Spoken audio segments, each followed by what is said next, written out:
Quickcast, a 10-minute recap of the latest gaming updates, anime news, and TV series. I'm Unbiased Ann. I'm here with Genesis. What up? On today's episode, we are talking about Loki Season 2, Episode 4, Heart of the TVA. So before we get started, you got any news? Any news? This is our first pod back. Still have a sub goal of 2,000. Yep. 2,000. Trying to get to 2,000. When we hit our last goal, we did a giveaway. Gave away two $100 PlayStation Network gift cards. So we are ready to do another giveaway once we hit 2,000. Next call to action. This particular episode, Heart of the TVA. I know it's been out for a while, but if you remember it, and you remember liking it or disliking it, put it down in the comment section. Let us know. Let us know. You ready to get into it? Yeah. All right. So this particular episode, I feel like stuff is finally happening. Yeah, for sure. And not, but at the same time, still there's nothing happening. There's some things that already happened, and you just saw a different aspect of it. But I think what I mean by things are happening is that there are people that are making their final decisions as far as which side am I going to be on at the end of all of this, the good side, the tweeners, or the bad side. Right. So that's what I mean by things are finally happening. Did you like this particular episode?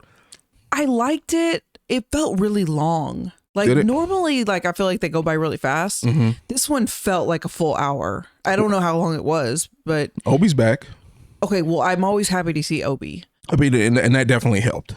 Yeah, because some of the past episodes that we watched, we didn't really like it too much, especially the last one that didn't really feature Obi at all. Yeah. Miss Minutes was a little bit more tolerable in this particular episode because she wasn't as crazy. She was just her new sinister self. Yeah, for sure. But not like over the top crazy. Right. Yeah. But yeah, she definitely was sinister. I mean, she was kind of evil. Yeah, especially when they used the device. Yeah. To kill those. She's like to kill those tweeners. I don't know if we want to call them the tweeners, but the people that were kind of locked up who were 100% supportive of keeping the TVA intact the way it was. Yeah. So those people were kind of locked up once the people found out, hey, we're variants and this is all a sham. So those people got locked up and they ended up dying. A lot of people died in this, which in this episode, which kind of leads me to believe that something's going to happen to reverse a whole lot of something. Right. Because we still have two episodes left.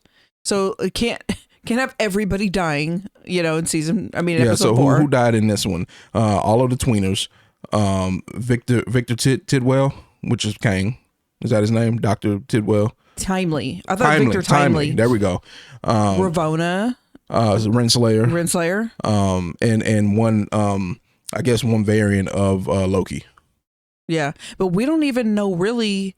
I mean, I can't imagine they're all dead, but we don't even really know if anybody's alive at this point, right? I mean, at the end, it seemed like... Well, they didn't show any of those. They didn't show the demise at the end. Yeah. It was like a pending, looming doom that was about to happen. It was like a cliffhanger. Right, but it's like, what just happened here?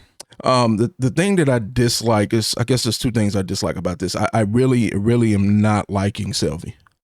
Oh, me either. At all. So it's like there was the one episode where she stopped, Kang or Timely from being killed just so she can jump in and try to kill him herself. So I was like, that's weird. Like, you being weird, right? You're a weirdo.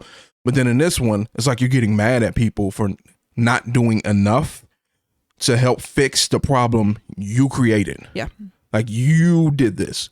Like, He Who Remains, which was Kang, a version of Kang, seemingly at this point, if you think about it, a good version of Kang, because his whole thing, and they're trying to manipulate Renslayer in this one, because they took her to where he was at his tower, and was like, told her what happened, right, and what happened was, he wiped my memories and had me doing his bidding to keep him in this tower and keep him in power. Yep. But if you remember from season 1, it's not really to keep me in power. It's to stop all this duplication and multiplication from the timelines. Yeah. Right. And because every time you make a new branch, there's a new Kang. Yeah. And everyone is probably a little different. And if one wants to get violent, you're not going to be able to do anything to stop them. And then imagine if there was 100, 200, 1,000, a million of them. Mm-hmm. That's what he was trying to keep in place. So there's some disinformation going on here. Yeah. Well, and it seemed like, so at first I thought he said wipe her memory, but did he say wipe? He wiped like he said all of them. everybody. So I'm assuming that's when they created the TVA. Right. And so because all those people were variants, but they didn't know. So she's mad because she thought they were going to do it together, right? They were going to move forward together, and then he led her on to believe, and then she walked out, and he's like, okay, wipe her. Well, Miss Minutes has now led her to believe that he wiped her memory and has now put her in a place to continue to protect him while he sits on the throne. Yeah. And that's not necessarily what happened. What happened. Yep. Right. And if you listen closely, Miss Minutes didn't necessarily say, "Oh, yay or nay." She was kind of vague with her response. She was like, pretty much." When she said, "Oh, this is what he's doing to me," pretty much. So something like that. So she didn't really lie. She's full of drama. Yeah. Yeah. So I'm not liking Sylvie. Like I said, like you started all this. He warned you. And what did he say at the end of like season 1? See you soon. Mm-hmm. Like he warned you that this was going to happen. Now it's happening, and you're mad because there's protocol in place. Not necessarily protocol, but there's a plan, and the plan now calls for these people to do their part. And in the meantime, let's get some pie. And you was tripping because we could be doing so. What is your plan then? Tell me. If this isn't working, well, it's not even that it's not working. Like the plan just started.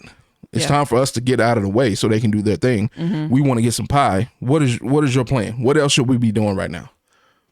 She doesn't have any plans. No, yeah. She assistant manager at McDonald's. not. Hey, I like McDonald's. I'm not trying to diss McDonald's. I'm just saying. And in the show, she just assistant manager at McDonald's, and now she getting mad because she don't like the plan that they have to save the universe. Yeah, no, I felt the same way.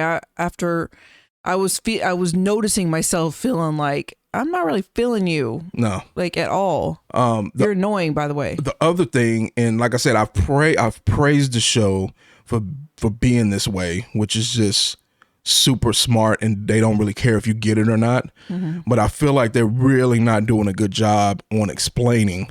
So if anybody's listening understands this, they're not explaining how Timely knows about a lot of the stuff that's happening and how to fix it, even though he's a variant from a different timeline in the past. Yeah. So that they've connected the dots at certain points in the show, but I feel like it's what it was saying. It's clear as mud. Yeah. It's like, how is this happening? And then it's at a certain point I was just like, whatever, it doesn't matter. They figured it out. And now they have a plan to try something. So I'm just like, whatever.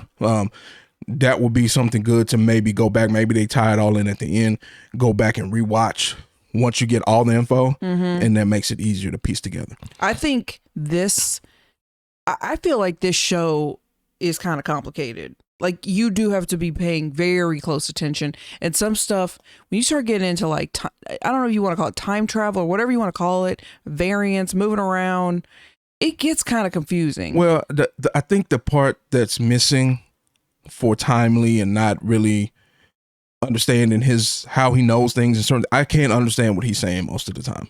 Oh yeah, me neither. I mean, he's stuttering like there's some white girl chasing him around in the streets. Oh, whoa, hey, okay, no, hey, hey, maybe unnecessary. Hey, okay. So anyway, but generally speaking, you still on board? Are you ready to go for the final 2 episodes? Oh, for sure. Yeah. I think this one got me reinvested. If there would have been another episode like the previous one, I don't know if I would have been able to make it through. I would have done it just for the sake of the pod, but I would not have been interested. And again, Obi's back, so I'm good. Yeah, no, I mean, it's complicated. I think rewatching would make more sense. I think it would piece a lot of things together. But overall, regardless, like I really like the show. Okay. Yep. Sounds good. I mean, we right here at the 10-minute mark. I think we did good this time. Yeah. Even though we're out of practice. All right, y'all. That's it for today, guys. Thanks for listening to ANX Quickcast. If you enjoyed the show, please make sure you like, subscribe, and hit the notification bell so you'll be the first to know when we release new episodes. See you next week. Y'all, I'm gonna put a PlayStation Portal video up here that I did a long time ago. It's kind of gaining some traction. Y'all go click on it. It's gonna be right around here somewhere. Check it out.